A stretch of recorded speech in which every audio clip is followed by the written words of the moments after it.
अच्छा बताओ, आज के पढ़े लिखे जितने बच्चे हैं उन बच्चों से आप एक सवाल पूछिएगा मेरी तरफ से कि आप अपने बारे में, आप अपने लिए ज्यादा बेहतर आप सोच सकते हैं या आपके लिए आपके माँ बाप ज्यादा बेहतर सोच सकते हैं? बताओ कौन किसके लिए ज्यादा अच्छा सोच सकता है? क्या मैं स्वयं अपने लिए अच्छा सोच सकता हूं? नहीं। छोटा सा बच्चा जब होता है ना, उसे पता ही नहीं होता कि मुझे किस स्कूल में जाना है।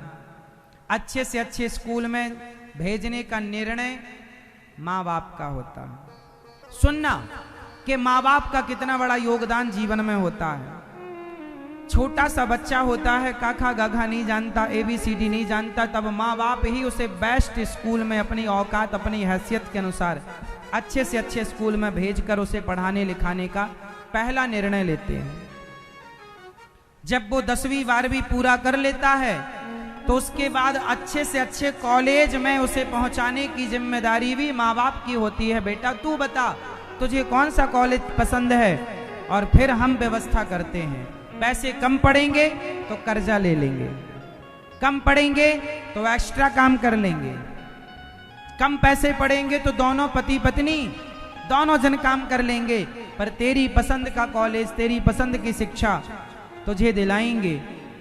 माँ बाप ने पसंदीदा कॉलेज में दाखिला करवाया और बच्चा पढ़ लिख करके जब टॉपर बन गया और बढ़िया डिग्री हो गई, बढ़िया नौकरी हो गई, तो माँ बाप को लगा कि ये बच्चा बड़ा हो गया है, चलो उसके लिए लड़की ढूंढते हैं। लेकिन बच्चा रहेगा क्या, कहाँ? तो माँ बाप की प्लानिंग देखिए, उनके पास जमीन जायदाद भले ना हो, पर जो घर है उस घर में ही एक छोटा सा कमरा ऊपर बनवा लेते हैं छत पर, कि हम अपने बच्चों को, बहू आएगी तो बेटा और बहू उस कमरे में रहेंगे।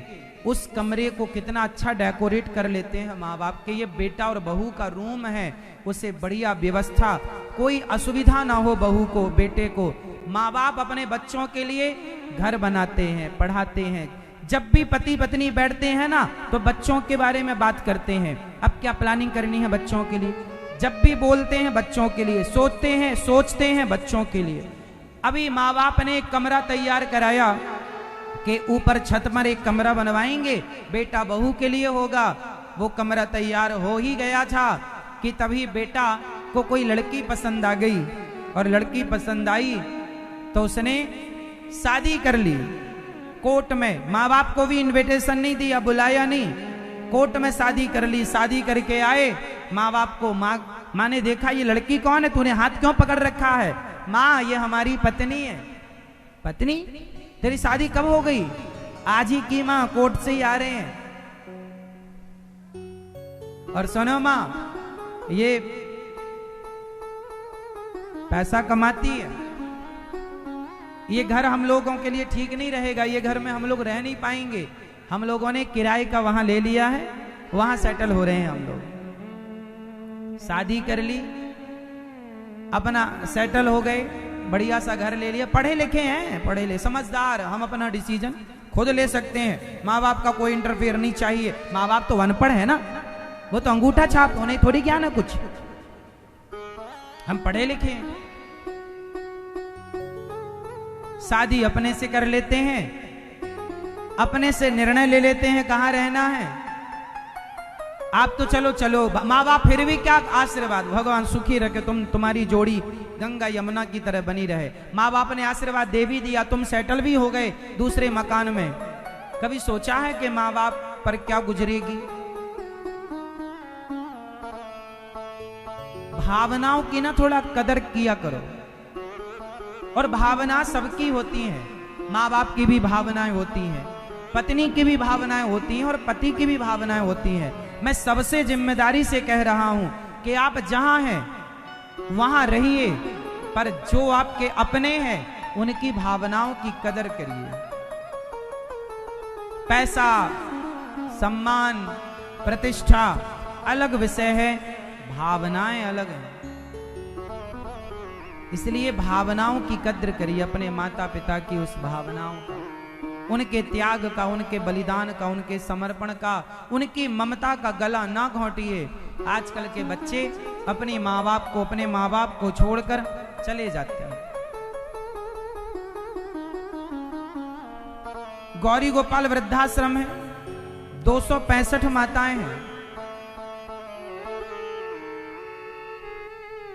इस मेरठ क्षेत्र की भी कुछ माताएं हैं आश्रम में। कौन सी माताएं हैं? वो जिनके बेटों ने घर से निकाल दिया। जिस मां ने आपको पढ़ाया लिखाया, बोलना चलना हंसना सिखाया, उसी मां को आपने घर से बाहर निकाल दिया। अरे भाई, पहले के जमाने में ना, जब बैल बूढ़ा हो जाता था तो बूढ़े बैल को भी किसान घर पे रखते थे कि अब ये कहां जाएगा, इसे यहीं खिलाओ पिलाओ। और तुम्हारे मां बाप जिसने जन्म दिया उसे आपने बाहर का रास्ता दिखा दिया। ये संस्कार हमारे भारतीय संस्कार नहीं है। इसलिए अपने बड़ों का खूब आदर कीजिए, सम्मान कीजिए, सेवा कीजिए। मां का ऋण किसी बच्चे से ना चुकेगा। तुम अपने शरीर की चमड़ी उतार कर जूते बनाओ और मां को पहनाओ तो भी मां बाप के ऋण से हम कभी उऋण नहीं हो सकते। इसलिए एक उपाय है, सेवा करो। सास, आजकल की बहुएं इतनी पढ़ी लिखी हैं, कुछ बहुओं की बात कर रहा हूं, कि वो अपनी मां की, अपनी सास की सेवा नहीं कर पाती। नहीं जी, हमें बुढ़िया की सेवा नहीं करनी, सेवा नहीं। आजकल आप लोगों ने अपनी बेटियों को संस्कार देना छोड़ दिया। आपकी बेटी कल दूसरे के घर बहू बनकर जाएगी तो वो अपने सास ससुर की सेवा नहीं करेगी, तो कल आपके घर भी तो कोई बेटी आएगी बहू बनकर, फिर वो आपकी सेवा कैसे करेगी? इसलिए हर मां को चाहिए कि अपनी बेटियों को सेवा का संस्कार दो। बड़ों के कैसे बड़ों से बात करनी चाहिए, और अपने बेटों को भी स्त्री का सम्मान करना सिखाओ कि बेटा स्त्रियों का सम्मान करना सीखो, इज्जत करना सीखो। स्त्री चाहे तुम्हारी मां ही क्यों ना हो, पत्नी ही क्यों ना हो, बहन ही क्यों, मतलब स्त्री रूप में जो तुम्हें मिल जाए तुम उसका आदर करो, सम्मान करो। पुरुषों को चाहिए कि वो स्त्रियों का आदर करना सीखें। आपने अपने बच्चों को पढ़ा लिखा तो दिया, बड़ी बड़ी डिग्रियां तो दे दी, लेकिन स्त्रियों का सम्मान करना नहीं सिखाया। इसलिए ना वो पत्नी का सम्मान करता है ना मां का सम्मान करता है।